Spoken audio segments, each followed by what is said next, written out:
90ರ ದಶಕ ಕುಶಾಲನಗರವನ್ನು ಭೂಗತ ಜಗತ್ತು ನಡಗಿಸಿದ ಕಾಲವದು. ಪೊಲೀಸ್ ಇಲಾಖೆಗೆ ಸಿಂಹ ಸ್ವಪ್ನವಾಗಿದ್ದ 2 ಭೂಗತ ಸಿಂಹಗಳೆಂದರೆ ಗಂಧದಕೋಟೆ ಲಕ್ಷ್ಮೀನಾರಾಯಣ್ ಅಲಿಯಾಸ್ ನಾನಿ, ಅವನಿಗಿಬ್ಬರು ಶಿಷ್ಯಂದರು, ಶಿಲೆಖ್ಯಾತ ವರುಣ್, ಪಂಚಲಿಂಗ, ಪ್ರದೀಪ.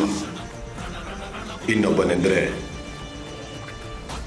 ಬಾಳೆಮಂಡಿ ಗಂಗರಾಜು ಅಲಿಯಾಸ್ ಗಂಗು, ಅವನ ಶಿಷ್ಯ ಚಿಟ್ಟಿ. ಬಾಳೆಮಂಡಿ ಗಂಗುಗೆ ಒಬ್ಬ ಶಿಷ್ಯನಿದ್ದ, ಅವನೇ ದಿವಾಕರ ಅಲಿಯಾಸ್ ಚಿಟ್ಟಿ. ಆತ ಒಂದು ಹುಡುಗಿನ ಲವ್ ಮಾಡ್ತಾ ಇದ್ದ. ಆ ಹುಡುಗಿಯ ಹೆಸರು ಬೇಡ. ಒಂದು ದಿನ ನಾಣಿ ಚಿಟ್ಟಿಯನ್ನು ಎತ್ತೋದಕ್ಕೆ ಪ್ಲಾನ್ ಮಾಡ್ತಾನೆ. 1992 ಡಿಸೆಂಬರ್ 18 ಮಠ ಮಧ್ಯಾಹ್ನ ಅವನನ್ನು ಕೊಲ್ಲೋದಕ್ಕೆ ಸ್ಕೆಚ್ ಹಾಕ್ತಾನೆ. ಆ ಸ್ಕೆಚ್ನ ಪೂರ್ಣ ಚಿತ್ರಣ ಈ ದಿನಗಳು.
ಸಿಡಿ ಸಿಡಿಲಂತೆ ಜಡಿ ಜಮದಂತೆ ಗರಗರ ಬಡಿವ ಹಠ ಚಡದಂತೆ ಎದುರಾರಿಲ್ಲದವು